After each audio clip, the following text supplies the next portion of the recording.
We're here for a press release on an incident that has occurred recently in Wood County.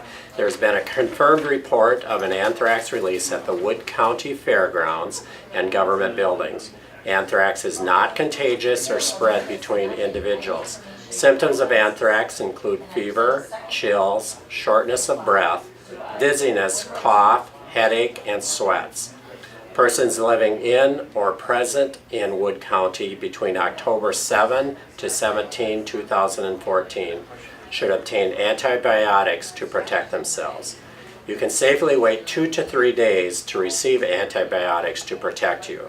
Anthrax, if untreated, can cause severe illness. You can obtain antibiotics to protect you and your family at Mid-State Technical College in Wisconsin Rapids and Marshfield High School.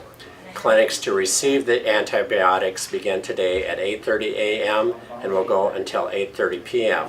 Clinics will be held daily at these sites from 8:30 to 8:30 p.m.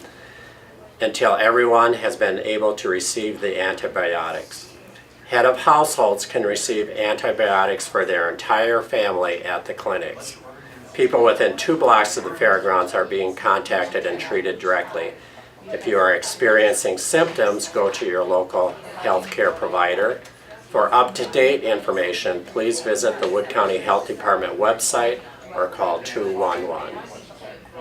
I'm Nancy Eggleston with the Wood County Health Department, and the exercise we're doing today is a functional mass clinic exercise, and what we're attempting to do is test the capacity of the countywide to respond to an emergency.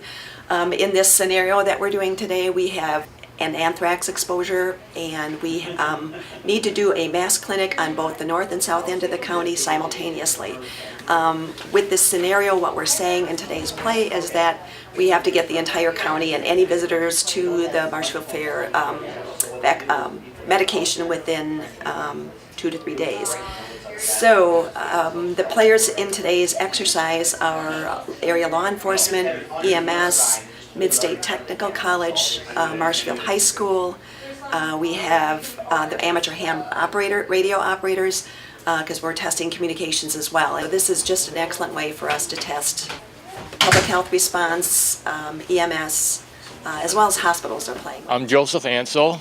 And I'm Guadalupe Ansel, and we just went through the simulation emergency anthrax with the Mid-State Technical College and the Health Department here today. And it was quite an interesting process. We were given different families that belonged to us, and my family was a family of 4, and they created your birth date and your health conditions. We had been exposed to anthrax via inhalation, so it was in our lungs. And the education center explained to us how it had gotten into our lungs and what types of medication were possible for us to be given when we went through the intake station through the nurses.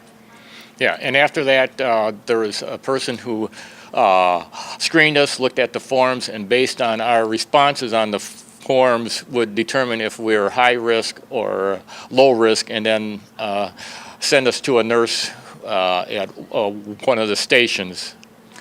And my family was interesting because I was a pregnant 29-year-old woman, Julia Roberts, and my son was taking a Ritalin, and my mother had some kidney disease. And so that was very interesting because then from that they had to determine what type of medication you were giving and what the dosage would be. Also, for example, I was very concerned as to whether the baby would be affected by this medication, and if the Ritalin was going to interfere with the medication, or vice versa, whether the medication would interfere with the Ritalin for my 13-year-old son. And so when I asked her the questions, she explained to me that there would be that there should be no side effect, but should there be a side effect, that I was to contact our personal physician. My name is Erica Sherman. I am a public health nurse from the Wood County Health Department. In the event of a mass emergency, I play the role of the operations section chief for a mass clinic. We have been working on our emergency preparedness plans for a very, very, very long time, and so this was an opportunity for us to practice these plans that we have in place. We will take what we've learned from our exercise today and make changes to those plans. A lot of small things that could potentially become issues during a mass clinic, and we can make changes to meet the needs of everyone who would potentially come to our clinic site. The event would have not been possible without great collaboration among community partners, healthcare providers, as well as public health professionals throughout the community, the state, and then we also have other counties that helped us along the way.